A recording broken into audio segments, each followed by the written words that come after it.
قل ان کنتم تحبون اللہ فاتبعونی یحببکم اللہ ویغفر لکم ذنوبکم واللہ غفور الرحیم۔ اے محبوب صلی اللہ علیہ وسلم، آپ لوگوں کو فرما دیجئے کہ اگر تم اللہ کو دوست رکھتے ہو تو میرے فرما بردار ہو جاؤ، اللہ تمہیں دوست رکھے گا۔ وَيَغْفِرْ لَكُمْ ذُنُوبَكُمْ، تمہارے گناہ بخش دے گا۔ واللہ غفور الرحیم، اللہ بخشنے والا اور مہربان ہے۔ اس پہ بہت سے مفسرین نے بہت شاندار اپنی آراء مبارکہ پیش فرمائی ہیں، اور یہ امت کی ان چند مشہور ترین آیات میں سے ہے جو الحمدللہ ہمارے مسلم کلچر میں بچے بچے کو یاد ہوتی ہیں کہ بھائی اگر اللہ کے محبوب بننا چاہتے ہو تو محمد مصطفیٰ کی پیروی کرو، اللہ تمہیں اپنا محبوب بنا لے گا۔ جیسے علامہ اقبال فرماتے ہیں، مقام خیش اگر خواہی دریں دیر، بحق دل بند و راہ مصطفیٰ رہو۔ اگر دنیا میں اپنا مقام چاہتا ہے تو اللہ سے دل لگا اور محمد کے راستے پہ چل، یہی ذریعہ ہے تیری اس دنیا کے اندر اور آخرت میں کامیابی کا۔ لیکن اس پہ ایک بڑی خوبصورت بات جو سیرت پاک کے تناظر میں ہمیں یاد رکھنی چاہیے، وہ ابن رجب حنبلی نے کہی، جو بہت بڑے حنبلی اسکالر تھے، انہوں نے اپنی تفسیر میں فرمائی ہے، اور یہ ہر مسلمان کو یاد رکھنی چاہیے کہ محبت ہے کیا؟ رسول کی محبت۔ اب محبت کی اقسام ہو گئی ہیں نا، ہم نے اتنے فرقے بنا لیے ہیں، ہر فرقے کی ایک اپنی تعویل محبت ہے، اور میں نے ذاتی طور پہ یہ دیکھا ہے کہ محبت کی کبھی بھی ایسی تعویل جس پہ سب متفق ہو جائیں وہ لانا بڑا مشکل کام ہے، اور خاص طور پہ رسول صلی اللہ علیہ وآلہ وسلم کی محبت کے باب میں بڑی نزاکت ہے۔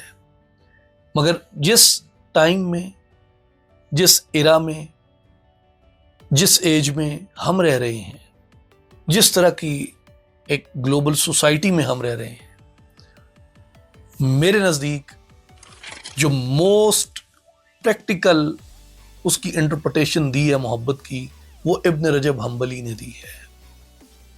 یہ 795 ہجرہ میں ان کا انتقال ہوا، یعنی آج سے کم و بیش کوئی 750-800 سال پہلے۔ ابن رجب حنبلی نے کہا کہ حضور صلی اللہ علیہ وآلہ وسلم کی محبت 2 درجوں پر ہے۔ ایک درجہ جو ہے وہ فرض ہے، ایک درجہ فرض ہے، اور وہ ایسی محبت ہے جو اس بات کا تقاضا کرتی ہے کہ اللہ کے نبی جو لائے ہیں نا، اسے من و عن قبول کر لو، لے تو لال سے کام نہ لو، پک اینڈ چوز سے کام نہ لو۔ اس میں یہ محبت کے وہ فرائض ہیں جو فرض ہے، یعنی یہ چھوڑو گے تو کوئی محبت نہیں، سب دعوے جھوٹے ہیں۔ پہلی بات کیا ہے کہ جو کچھ اللہ کی طرف سے رسول لائے ہیں وہ کتاب میں ہے یا سنت میں ہے، حدیث میں ہے، اسے اسی طرح قبول کر لو۔ اس کے بعد اسے اختیار کرنا ہے نا، جب وہ اختیار کرنا ہے محبت سے، رضا سے، تعظیم سے اور تسلیم سے، یعنی سبمیشن کے ساتھ، with honor and respect، یعنی تعظیم with honor and respect، اور رضا کے ساتھ، willingly، اور محبت کے ساتھ with affection and love and with your own attraction of your faith and your heart۔ اور اس کے بعد ہدایت کو مکمل طور پر آپ صلی اللہ علیہ وآلہ وسلم کے طریقے کے سوا کہیں اور سے طلب نہ کیا جائے۔ کیوں؟ ہدایت در مصطفیٰ پہ بڑھتی ہے، ہدایت حضور کے دروازے پہ بڑھتی ہے، حضور کے راستے میں بڑھتی ہے۔ جو یہاں سے ہٹ گیا وہ بھٹک گیا، اس لیے ہدایت لینے کے لیے رسول صلی اللہ علیہ وآلہ وسلم کے ساتھ اپنے آپ کو وابستہ کرو۔ اور پھر جو چیز فرض ہے، یعنی یہ ابھی پہلے درجے کی وضاحت ہے، اس میں وہ کہتے ہیں کہ اس میں آپ کی بہترین پیروی کی جائے جو آپ نے اپنے رب کی طرف سے ہمیں پہنچائی ہے۔ من تصدیق ہی فی کل ما اخبر بہی، یعنی ہر خبر میں آپ کی تصدیق کی جائے، جو بشارت رسول نے دی اس کی تصدیق کی جائے۔ رسول نے بشارت دی قیامت ہے، قیامت کی تصدیق کرو۔ رسول نے بشارت دی موت آئے گی، موت کی تصدیق کرو۔ رسول نے بشارت دی موت کے بعد تمہیں قبر میں اتارا جائے گا، اس بات کی تصدیق کرو کہ یہی عین فطری عمل ہے ہمارے لیے مرنے کے بعد۔ اور رسول نے اس بات کی خبر دی کہ قبر میں تمہارے ساتھ کیا ہوگا، اس بات پہ یقین کرو۔ اور رسول نے خبر دی کہ تمہارے اعمال قیامت کے دن تولے جائیں گے، تم سے حساب لیا جائے گا، اس بات پہ یقین کرو، اس بات کی تصدیق کرو۔ اور رسول صلی اللہ علیہ وسلم نے حق کے بارے میں، سچ کے بارے میں، حلال کے بارے میں، خیر کے بارے میں، نیکی کے بارے میں جتنی خبریں دی ہیں ان کی تصدیق کرو کہ یہ ہوگا جو میرے رسول صلی اللہ علیہ وسلم نے فرمایا ہے۔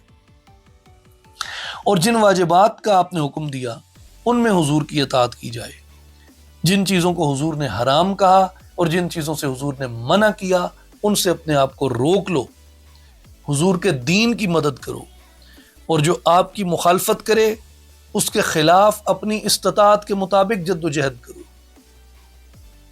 حضور کی جو مخالفت کرے، حضور کے راستے کی، حضور کے دین کی جو مخالفت کرے، اپنی استطاعت کے مطابق، اپنی کیپیسٹی کے مطابق، اپنے رول کے مطابق، جو تمہارے بس میں ہے، what ever in a best manner, in a best legal way you can do, you should do۔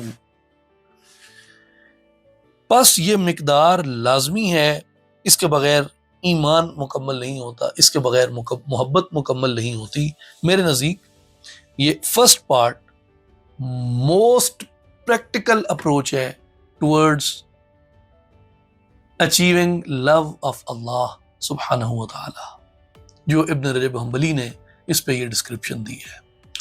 پھر انہوں نے اس کا دوسرا درجہ بتایا کہ وہ ایسی محبت ہے جو آپ کی اچھی پیروی کی متقاضی ہے، اس کی یعنی وہ ڈیمانڈ کرتی ہے۔ کس چیز میں؟ پہلی چیز تھی فرض میں، اب دوسری چیز آ گئی کہ وہ چیزیں جو فرض نہیں ہیں گو کہ، مگر حضور نبی کریم صلی اللہ علیہ وآلہ وسلم نے اپنی سنت سے جنہیں متعین کیا، یہ وہ پریکٹیکل چیزیں ہیں جنہیں اپنائے بغیر خدا کی محبت حاصل نہیں کی جا سکتی۔ ان میں اخلاق، آداب،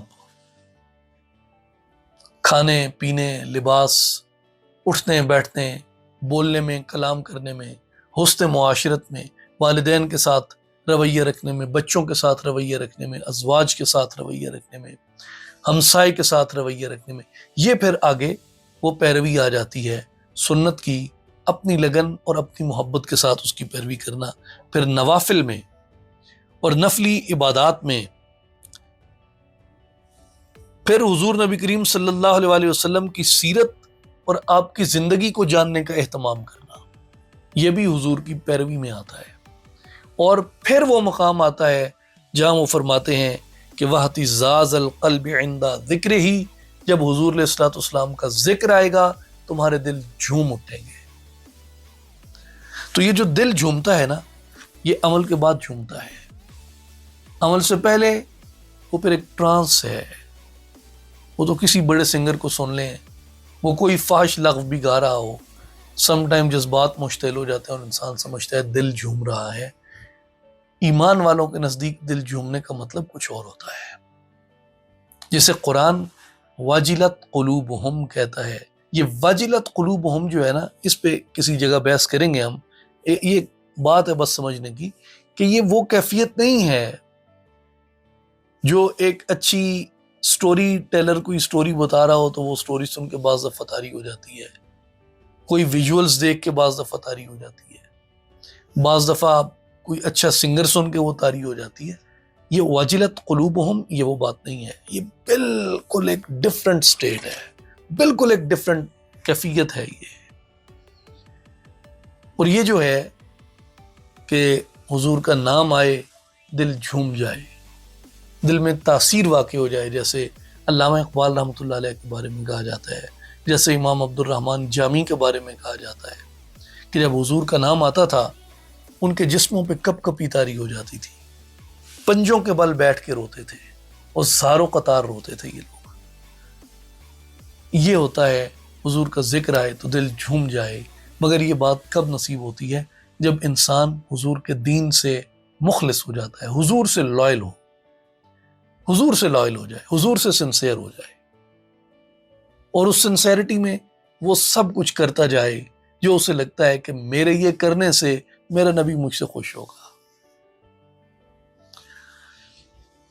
اور دل میں موجود حضور کی محبت، تعظیم اور توقیر کی وجہ سے کثرت الصلاۃ علیہ، حضور پر کثرت سے درود و سلام پڑھے، کثرت سے حضور پہ درود و سلام پڑھے، اور آپ کے کلام کو سننے کی محبت رکھے، اور مخلوق کے کلام پر رسول کے کلام کو ترجیح دے۔